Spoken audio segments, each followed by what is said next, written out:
welcome to Tales of Honor Podcast, a podcast dedicated to telling the true stories of the Congressional Medal of Honor.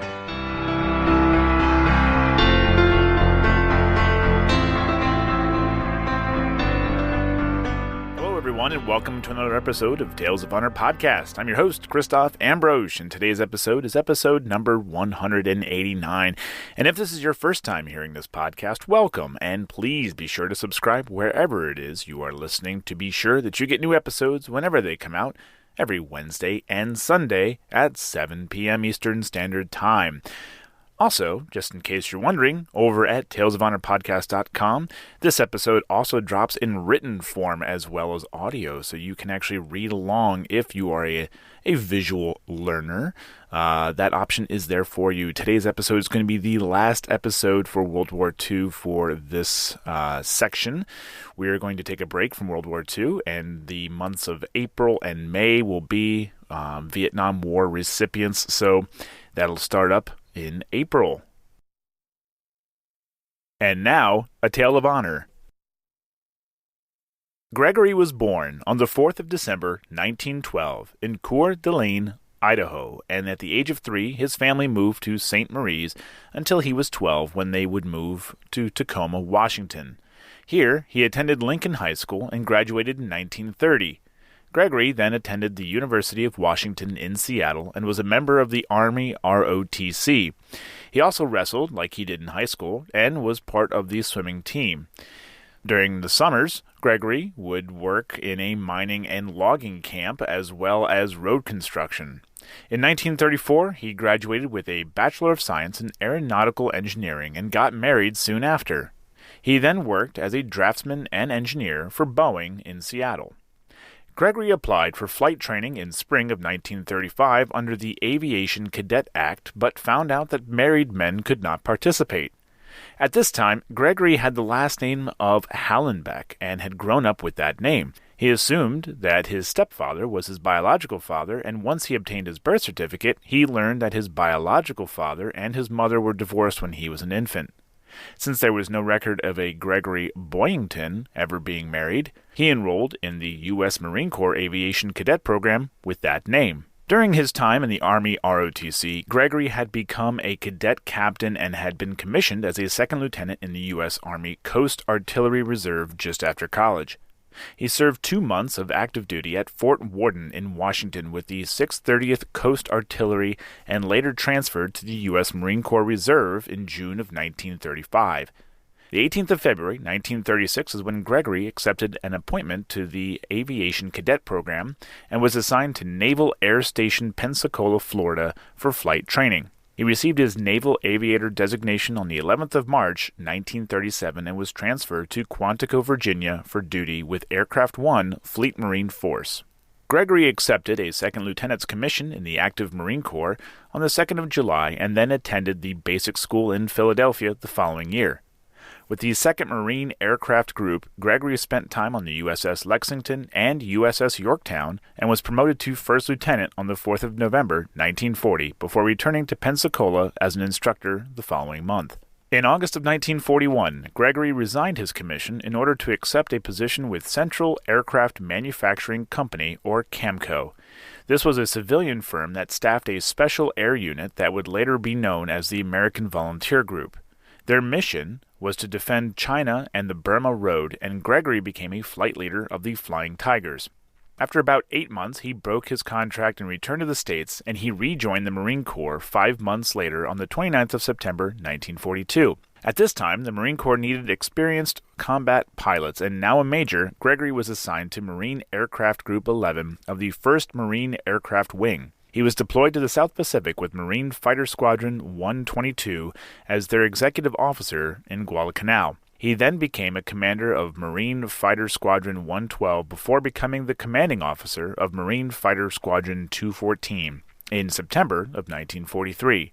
VMF 214 was better known as the Black Sheep Squadron, and Gregory had now earned the nickname of Gramps and eventually Pappy due to being a decade older than most of the Marines serving under him. Gregory was shot down on the 3rd of January, but it was his actions leading up to this attack that would earn him the Medal of Honor. The citation reads, For extraordinary heroism above and beyond the call of duty as commanding officer of Marine Fighting Squadron 214 in actions against enemy Japanese forces in Central Solomons area from September 12, 1943 to January 3, 1944.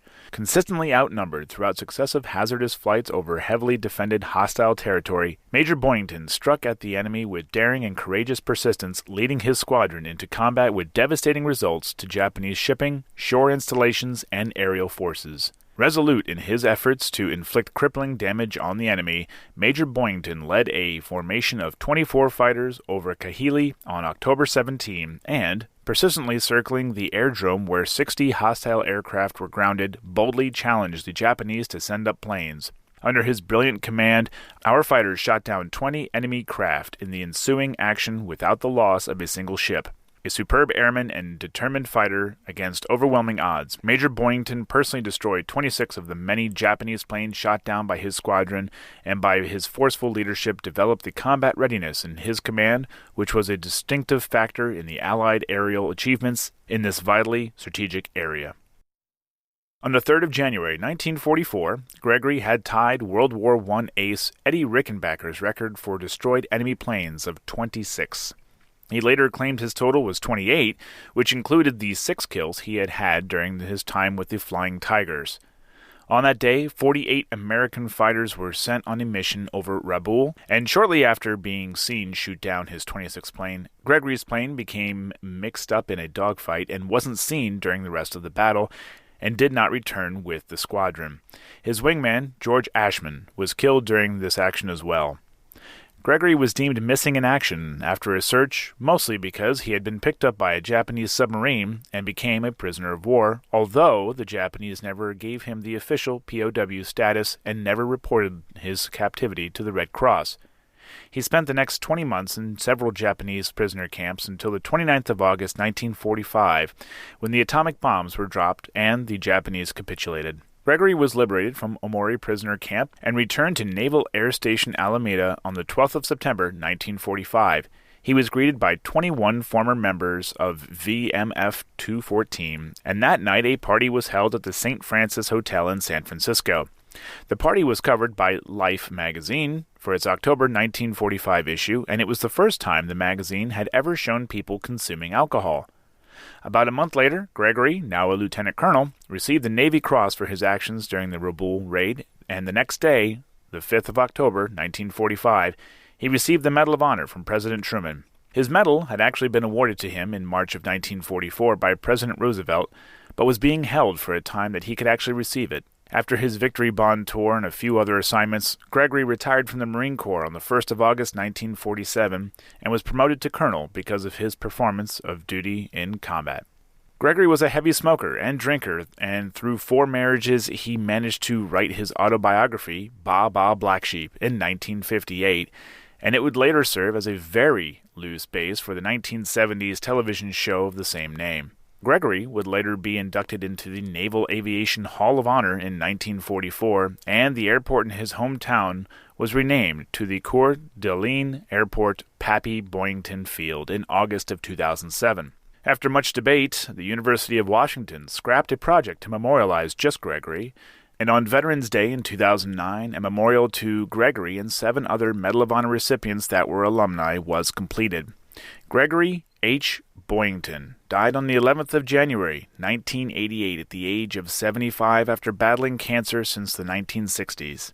He was buried in Arlington National Cemetery on the 15th of January in Section 7A, Site 150, and the F-4 VMA 214, the modern version of the Black Sheep Squadron, did a flyby during the ceremony. He is buried adjacent to boxing legend Joe Louis and film star Lee Marvin. And that was a Tale of Honor. Thank you for listening to Tales of Honor podcast. Please head on over to the newly renovated talesofhonorpodcast.com for all the stories that you hear on the podcast, and for more information and other ways that you can listen and support the podcast. And please be sure to leave a good rating and nice review wherever it is that you are listening to this podcast. If you have any questions or comments, you can send them on over to talesofhonorpodcast@gmail.com. And until next time, I'm Christoph Ambrose. Thanks for listening.